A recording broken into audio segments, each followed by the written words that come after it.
Hello, I'm Jonathan Dunsky, author of the Adam Lapid Mysteries. On this channel, I often talk about crime fiction that I read and enjoyed, and today I'd like to tell you about An Accidental Death by Peter Grainger. An Accidental Death is an indie-published British police procedural, and the main character is a man called D.C. Smith. D.C. Smith is a police detective in Britain. Now, there is some confusion, at least in the beginning, regarding Smith's name and rank.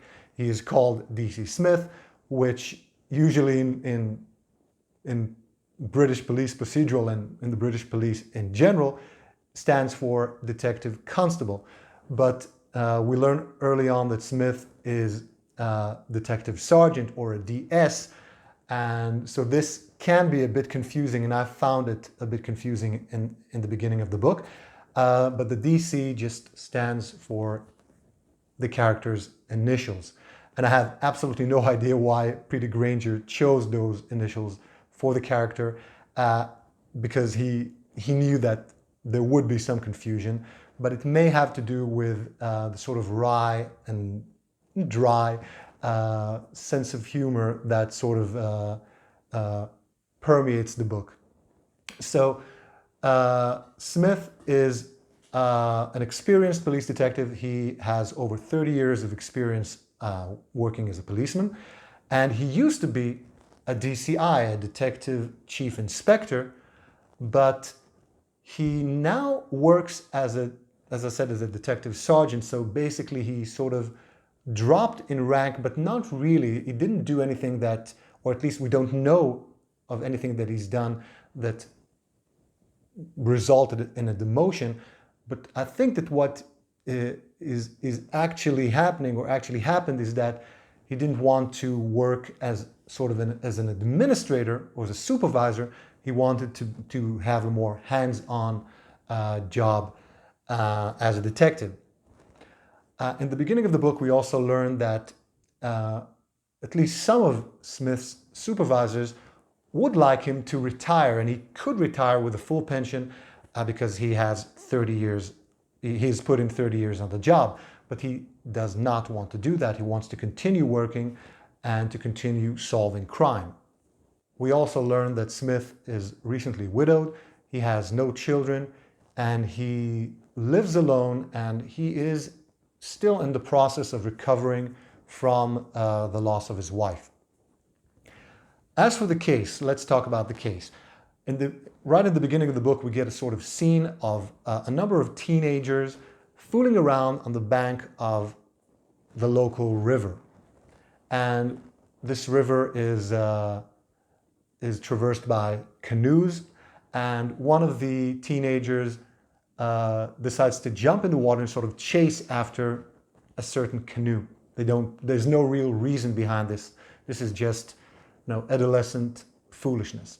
So he swims after the canoe, and the canoe rounds a bend in the river and sort of disappears from sight of the other teenagers.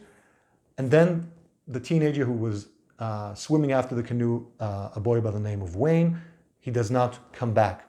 And they start searching for him. They can't find him. They call the police, and the police discover Wayne's body sort of in the brush right along the bank of the river, and he has drowned.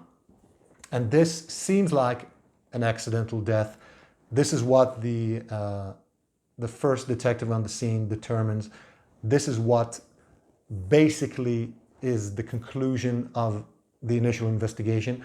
But one of the officers in the police station there, Smith's just immediate superior, D.I. Reeves, she sees something strange in the investigation, and she wants Smith to go over it to make sure that there is nothing fishy going on. And as you can assume, as a reader of mysteries, there is something more to this death. This isn't just an accidental death. So Smith begins his investigation, and he is accompanied by a young officer, D.C. Waters, who is the son of Smith's former partner, who has quit the police after 10 years earlier, I believe, after a certain harrowing case that is sort of alluded to in the book, but is not gone into in detail, but something that affected both Smith and Waters' father, and caused his father to quit being a policeman and go into private business, as he now owns a private investigation firm and is doing quite well.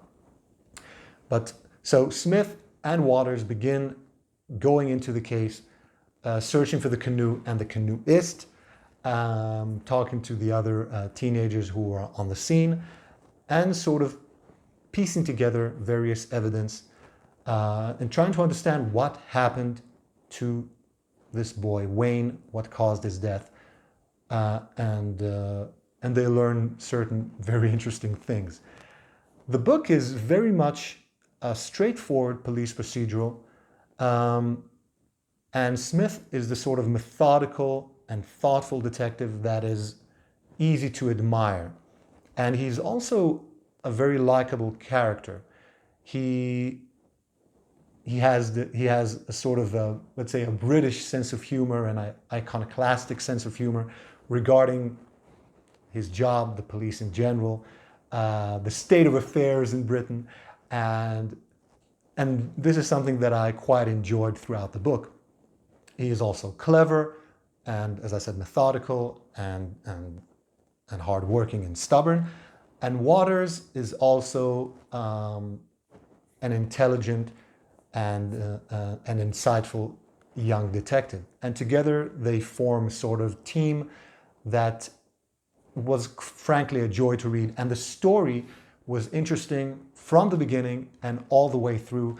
They discover various things about the death of this young boy, and it sort of ties into let's say an older crime that I won't go into so as not to ruin the book for you. But it's quite interesting to see how everything sort of pieces together, beginning with this, let's say, semi-accidental death and going all the way through to the end. So I quite enjoyed An Accidental Death.